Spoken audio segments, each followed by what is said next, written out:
بسم اللہ الرحمن الرحیم۔ ایک نئے ویڈیو کے ساتھ حاضر ہوا۔ آج میں اپنی ویڈیو کے اندر ایک درد بھری محبت کی ایک کہانی کو آپ کے سامنے بیان کروں گا۔ آپ نے اس ویڈیو کو آخر تک ضرور دیکھنا ہے۔ چینل پر نئے ہیں تو چینل کو ضرور سبسکرائب کرنا ہے، ویڈیو کو لائک کرنا ہے، کمنٹ سیکشن میں اپنی رائے کا اظہار ضرور کرنا ہے۔ درد بھری محبت کی کہانی۔ وہ دونوں کلاس فیلو تھے۔ لڑکی پوری یونیورسٹی میں خوبصورت تھی اور لڑکا تمام لڑکوں میں۔ وجہ یہ ہے کہ دونوں ایک دوسرے سے ٹکراتے رہے اور آخر میں دونوں ایک دوسرے کی محبت میں گرفتار ہو گئے۔ دونوں کے خاندان ایک دوسرے سے نفرت کرتے تھے۔ شادی مشکل تھی۔ دونوں باعزت گھرانوں کے سعادت مند بچے تھے۔ یہ بھاگ کر شادی کے لیے تیار نہیں تھے اور خاندان اپنے اپنے شملے نیچے نہیں لا رہے تھے، لہٰذا معاملہ پھنس گیا۔ لڑکے اور لڑکی نے پوری زندگی شادی نہ کرنے کا فیصلہ کیا۔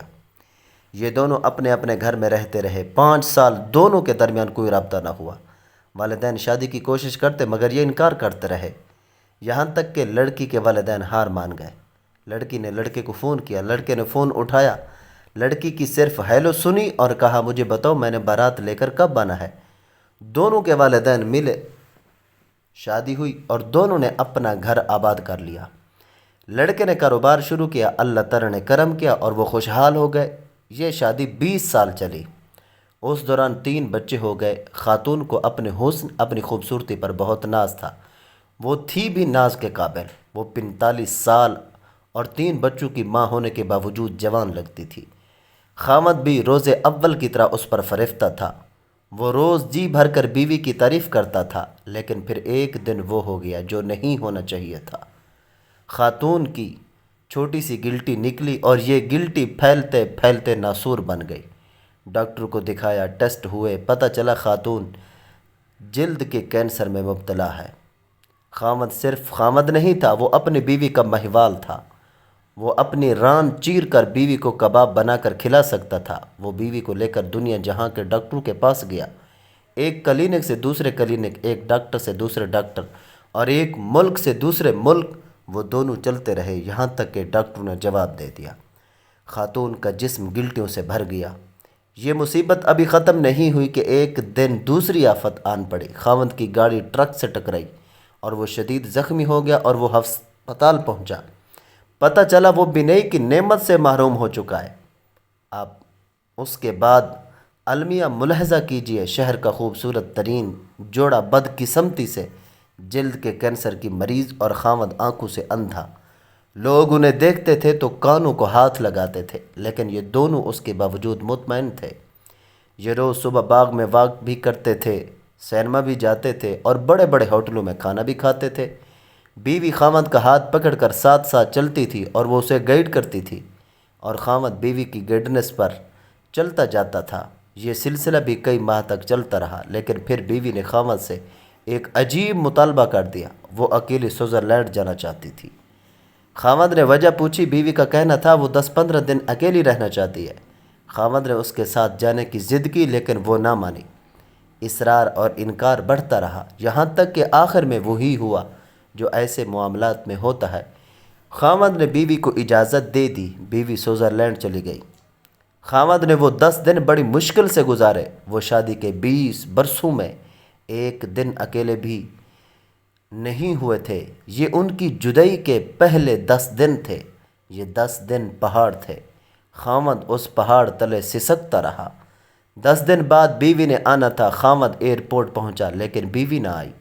خاوند کو دنیا ڈولتی ہوئی محسوس ہوئی۔ وہ سارا دن بیوی کو فون کرتا رہا، بیوی سے رابطہ نہ ہوا، لیکن شام کو بیوی کا خط آ گیا۔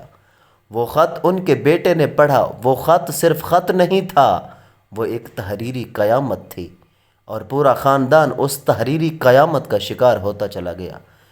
میں اس قیامت کی طرف آنے سے قبل آپ کو دنیا کی ایک خوفناک لیکن دلچسپ حقیقت بتاتا چلوں۔ دنیا میں ایسے بے شمار سینٹرز ہیں جہاں آپ اپنی مرضی سے مر سکتے ہیں۔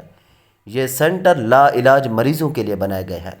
دنیا میں یہ لوگ جب امراض کا بوجھ اٹھا کر تھک جاتے ہیں اور یہ چین کی موت مرنا چاہتے ہیں تو یہ لوگ ان سینٹر میں جاتے ہیں، اپنی میڈیکل رپورٹس دکھاتے ہیں، ڈاکٹرز ان کی حالت اور رپورٹ چیک کرتے ہیں، ان سے یہ حلف نامہ لیتے ہیں کہ ہم اپنی مرضی سے دنیا چھوڑ کر جا رہے ہیں، ان کی مرضی سے ان کی موت کا دن اور وقت طے کرتے ہیں، ان کی آخری خواہش پوری کرتے ہیں اور پھر انہیں زہر کا ٹیکہ لگا کر دنیا سے رخصت کر دیتے ہیں۔ یہ عمل طبی زبان میں آسان موت کہلاتا ہے۔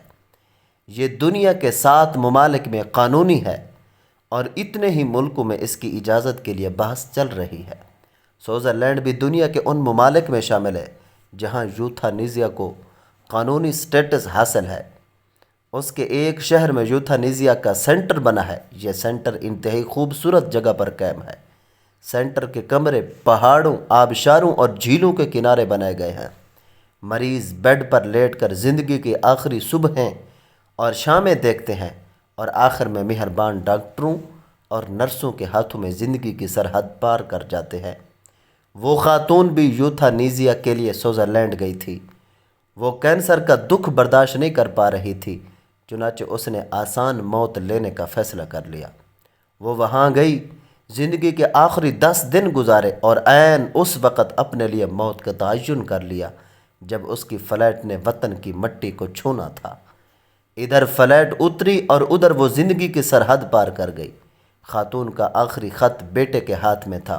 وہ سسکیاں لے لے کر خط پڑھ رہا تھا اور خاوند سر جھکا کر اپنی بیگم کا ایک ایک لفظ سن رہا تھا۔ بیوی نے اپنی پوری زندگی کا احاطہ کیا۔ اس نے بتایا وہ جب پہلی بار یونیورسٹی میں ملے تھے تو اس نے کیا محسوس کیا تھا، وہ یونیورسٹی میں لڑتی کیوں تھی اور وہ کون سا دن تھا جب لڑتے لڑتے اسے اس سے محبت ہو گئی تھی۔ اس نے فراق کے وہ 5 سال کیسے گزارے تھے اور اس نے شادی کے بعد اپنے بچوں کو ملازموں کے رحم و کرم پر کیوں چھوڑے رکھا تھا۔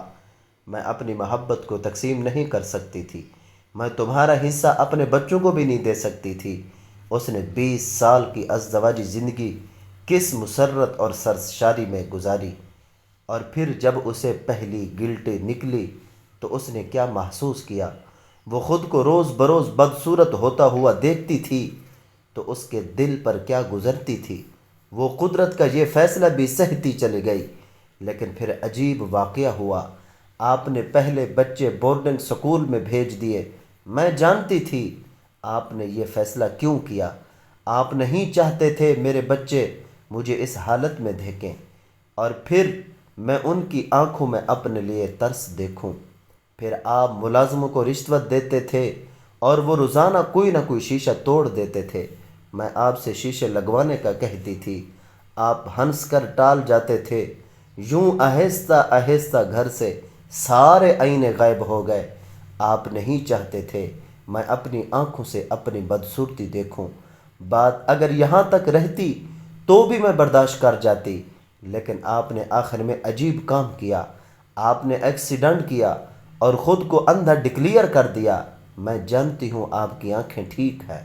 آپ مسلسل 6 ماہ سے اندھے پن کی ایکٹنگ کر رہے ہیں اور میں یہ بھی جانتی ہوں آپ نے ایسا کیوں کیا۔ آپ نہیں چاہتے تھے میرے دل میں ایک لمحے کے لیے بھی یہ خیال آئے میں آپ کو بدصورت دکھائی دے رہی ہوں یا میں آپ کی آنکھوں میں اپنی بدصورتی کو پڑھ لوں۔ چنانچہ آپ اندھے بن گئے۔ آپ کا یہ مصنوعی اندھا پن محبت کی انتہا تھی۔ میں یہ انتہا برداشت نہ کر سکی، چنانچہ میں نے دنیا سے رخصت ہونے کا فیصلہ کر لیا۔ میں دنیا سے جا رہی ہوں۔